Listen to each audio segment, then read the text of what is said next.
Setelah nisfu Sya'ban ada hadis menyebut idzan tasafa Sya'ban fala tasumu. Kalau sudah lewat nisfu Sya'ban fala tasumu, jangan puasa lagi. Nanti ada ibu yang puasa tanggal 21 Sya'ban. Ibu kok enggak makan? Saya puasa. Apa ibu enggak tahu hadis ini? Idzan tasafa Sya'ban fala tasumu. Kalau sudah nisfu Sya'ban jangan puasa lagi. Lalu ibu bapak pun banyak yang takut puasa karena orang menyebut jangan puasa lagi, jangan puasa. Padahal hadis ini ada penjelasannya. Jangan dibaca hadis itu bulat-bulat. Yang tidak boleh puasa itu adalah orang yang memulai puasa sunat setelah nisfu Sya'ban. Itu yang tak boleh. Selama ini tak pernah dia puasa. Rajab tak ada puasa, 1, 2, 3, 4 ini dia tak ada puasa. Tiba-tiba setelah nisfu Sya'ban dimulainya puasa sunat. Itu tak boleh.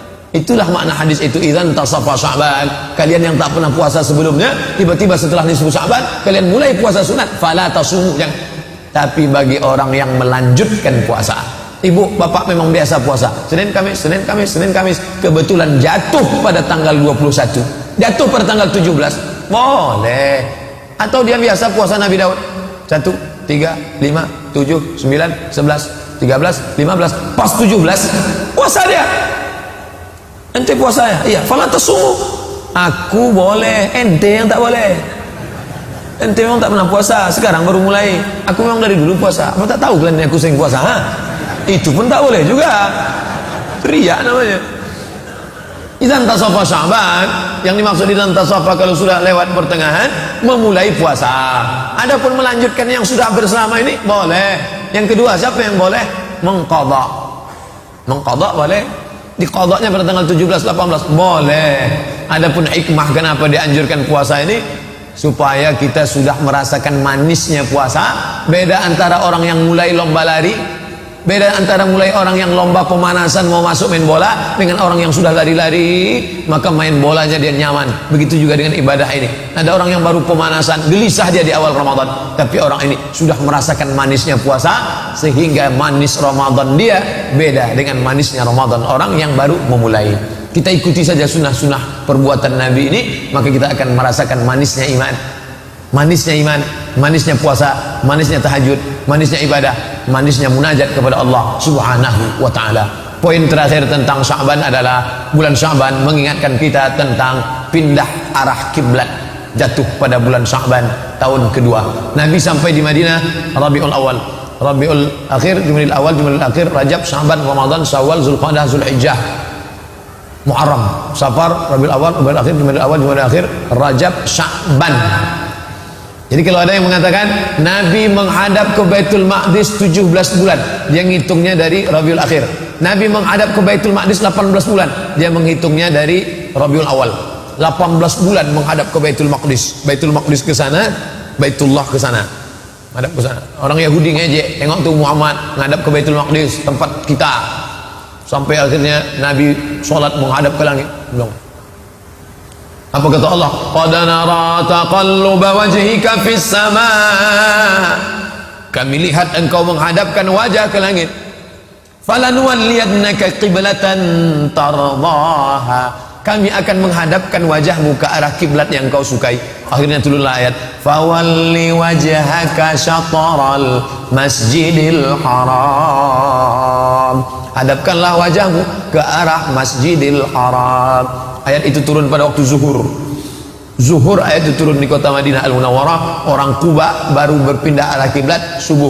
Asar, maghrib, isya, subuhnya barulah orang yang ada di Kuba, sampai ayat itu disampaikan oleh sahabat ke Kuba, barulah mereka pindah arah kiblat ke arah Masjidil Haram. Itu terjadi pada bulan Sya'ban. Maka bulan Sya'ban mengingatkan kita tentang Al-Masjidil Aqsa. Masjidil Aqsa adalah Ka'bah tertua kita, kiblat tertua kita. Kita 18 bulan menghadap ke sana selama di kota Al-Madinah Al-Munawwarah, yang awalnya diperintahkan Allah untuk melunakkan hati orang Yahudi, tapi hati Yahudi ini keras, tak bisa menerima itu.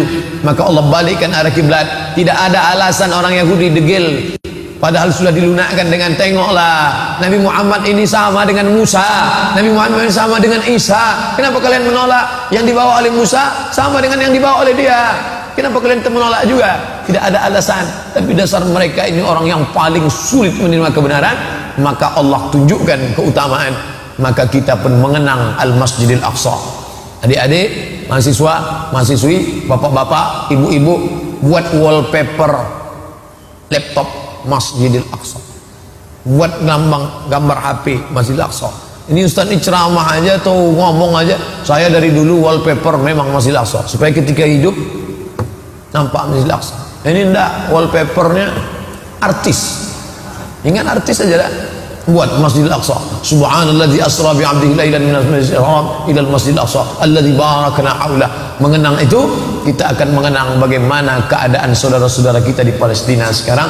Maka gelisah hati orang Islam yang hidup hari ini, gelisah itu sudah lumayan imannya. Gelisah aja dia memikirkan Masjidil Aqsa, sehingga dengan kegelisahan itu menetes air matanya, berdoa Allahumma ansuri ikhwanal mujahidin fi Falastin, naik khotib hari Jumat mengingat itu sudah alhamdulillah. Jangan sampai kita berada pada posisi nyaman, adem, ayam, tentram, tenang, padahal kita tidak mestinya tenang. Orang Islam yang hatinya gelisah dengan keadaan saudaranya dapat pahala, gelisah dengan keadaan umat dapat pahala, gelisah orang tak sholat dapat pahala, gelisah dengan orang tak mengqadha puasa nyantai saja dapat pahala. Susah hati, kenapa? Karena agama Allah ditinggalkan. Maka berubah dalam wujud ilmu, amal, ilmu, amal, ilmu, amal. Ilmunya sudah kita kaji, tinggal lagi beramal.